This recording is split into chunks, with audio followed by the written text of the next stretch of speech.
শান্তির ঘুম ঘুমাচ্ছে। বলছি বাকিটা। ওকে, সো যেটা বলার সেটা হচ্ছে পোর্ট ব্লেয়ারে আমরা একটা হোটেলে ছিলাম, আর সেই হোটেলে চেক আউট টাইমিং হচ্ছে ধরো 8টা, কিন্তু মানুষে বা বেরিয়ে যেতে পারে 10টা বা 10:30। সেই হিসাব করেই বলেছিলাম আমি 10টার সময় বেরোবো, তার কারণ আরেকটা যে হোটেল রয়েছে সেখানে চেক ইন টাইম হচ্ছে 12টার সময়। তো এই মাঝখানটায় আমরা এসে রিসেপশনে একটু ওয়েট করতে পারতাম, এইরকমই ভেবেছিলাম, আর আসতেও তো টাইম লাগতো। কিন্তু মা সকাল 6টার সময় আমার ঘুম থেকে উঠিয়েছে। ঘুম থেকে উঠিয়ে চল চল চল চল, ওদের গোছাতে হবে, ওরা ঘর ঝাড় দেবে, ওরা ঘর মুছবে, পরের লোক আসবে, আমরা এতক্ষণ ধরে আটকে রাখলে কি হবে। কি অদ্ভুত মানুষ! সারাটা দিন আমাকে এইভাবে হচ্ছে জ্বালিয়ে গেছে মা।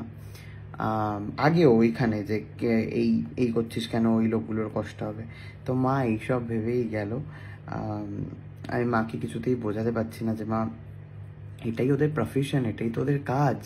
তো মানুষ যখন বেরোবে তখন সেটা ওরা পরিষ্কার করবে, এটাই ওদের প্রফেশন, এটা ওরা নিজেরা স্বেচ্ছায় চুজ করেছে।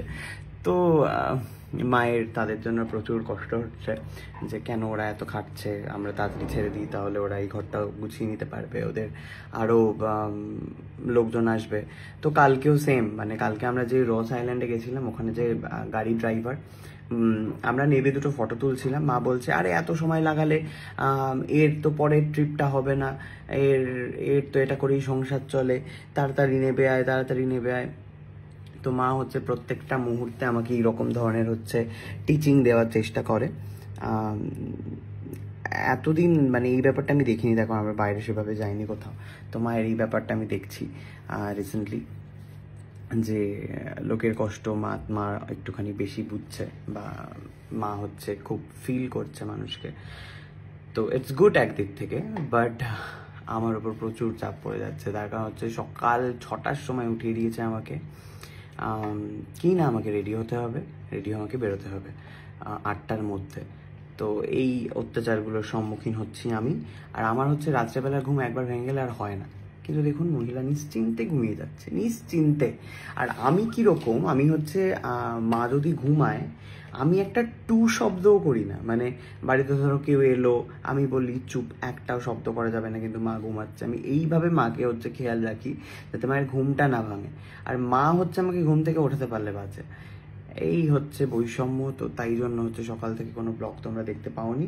তো ফাইনালি আমরা আরেকটা হোটেলে চলে এসেছি, এটাও টিএসজি কিছু একটা হবে। তো যাই হোক, এই হোটেলটাও বেশ সুন্দর, দেখে নাও। এই হোটেলটায় আজকে থাকবে এবং কালকে হচ্ছে আমাদের ফেরা কলকাতা এয়ারপোর্টে।